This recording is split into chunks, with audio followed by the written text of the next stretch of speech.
Hey, I'm Lou Brutus, more from Backstage at Rockfest in Cadott, Wisconsin. Spencer from Ice Nine Kills is my guest. A hot, humid, but good set today. It was great. We brought the horror even with the humidity. Does it take anything away playing in the daylight to your mind? I think that we're best suited for a dark and scary venue, but it's a challenge to bring our horrific aesthetic to the daylight, and I'm always up for challenges. And again, is it a bit much because of the nature of some of the stuff that you wear going out on a day like this? Because it was, in fact, brutal while you hit the stage. Yeah, I wear a Christmas sweater made by Freddy Krueger, and it gets pretty hot up there, especially if we're playing, out in the sun. But I think more about, theatrics. It's good to be able to turn the lights off in certain points and have lighting cues for the kind of stuff we do. But hey, it was a great set, and it was a lot of fun. And that's really one of the great things about the band is particularly in the dark with the lighting cues that you are able to accentuate the music. How deep into the weeds do you go with your tech people on what kind of cues you want for particular songs or what you want for particular lines in songs? Everything is very meticulous with what we do. Color coding, for a song like Jaws is going to be a lot of blues because we're trying to show water. Yeah. Exactly, and for Freddy Krueger, obviously the lights, we rely on the color of his sweater. So we do take a lot of thought and put a lot of thought into all those details. Do you also think of things like and I often will go into the photo pit and I will take pictures. Do you ever make sure you are lighting for the photographers the first 2 to 3 numbers when they're out there? I never really think about that kind of stuff. I'm just more interested in giving a great show, and if the lighting works for the photographers, that's great. But I'm first and foremost, I'm just trying to put forward a really scary and theatrical show.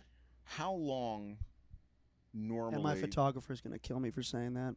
Oh, He's right over there. It drives, the bitching of photographers is usually red light for the first 2 songs, and then it's clear after that, and everything's fine when they can't shoot. But how long do you normally plot something out to wear or to do on stage before you actually let it loose? How often do you think it through before you let it rip? Well, what's really cool about this album being based all on horror films Each is, song, when I'm singing the lyrics, I just sort of lose myself in the film, in the music, and nothing is really rehearsed. There are maybe a few stage things that we've sort of have sort of fallen into place organically, but everything we do is pretty, in the moment and spontaneous, and in that regard of the performance.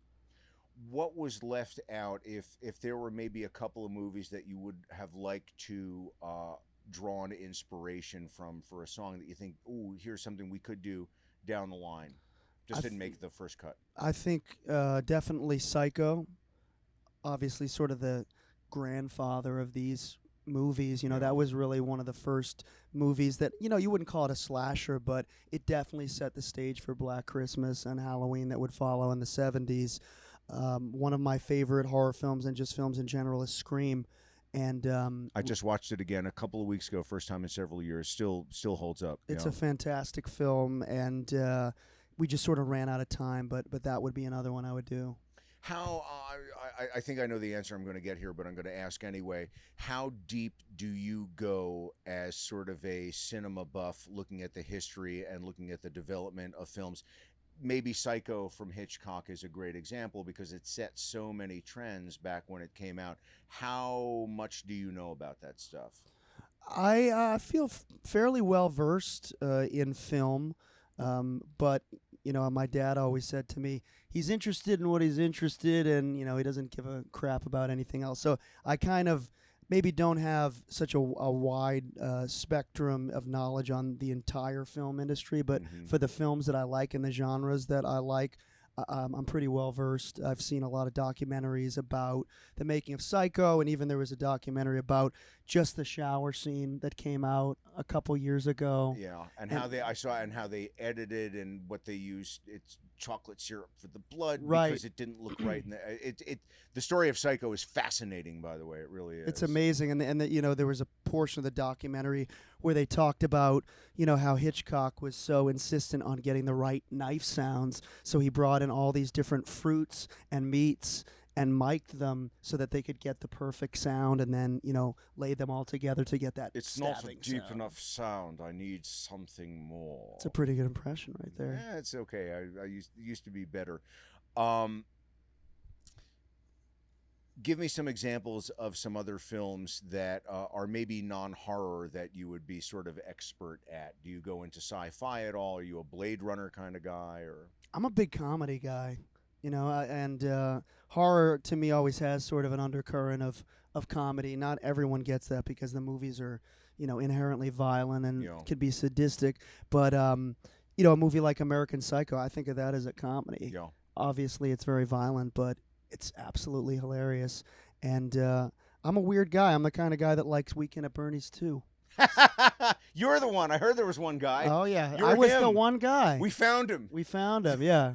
The search is over. Yeah. I'm sorry, go ahead. But yeah, I mean, there's a few movies out there, like some obscure Gutenberg movies that I'm probably, the only one. Steve Gutenberg. Steve Gutenberg. Police Academy. And, right. Yeah. But I'm saying even deeper cuts than that. There's one he did called Don't Tell Her It's Me. And I attribute that to being up late at night and my parents allowing me to watch the movie, HBO and Cinemax. After Dark, when I was a kid, yeah. So I watched it with wavy lines. Yeah. We couldn't get the Playboy channel. Spice Adult, I think, was the one. Speaking of TV, let's talk about our friends at Disney, and let's talk about Mickey Mouse, and I'm just kind of keying you to sort of tell the whole story of what's been going on. Yes, so we were scheduled to perform a tour with Falling in Reverse, friends of ours, and great band. And about a month or two before the announcement of the tour, we got word that we would not be playing at the Orlando date of the tour. House of Blues. Great venue. Great venue. I've never been. I would have been there had the situation not occurred. Take my word for it. Yeah. So we discovered that because Disney owns that venue, they deemed us unfit to play, and it was hysterical to me. The only bummer about that situation is that I like playing in Orlando. Our fans are great there, but instead of pissing and moaning about the situation and making some serious posts saying this is censorship, we just had a lot of fun with it and released a whole line of Disney horror mashup T-shirts.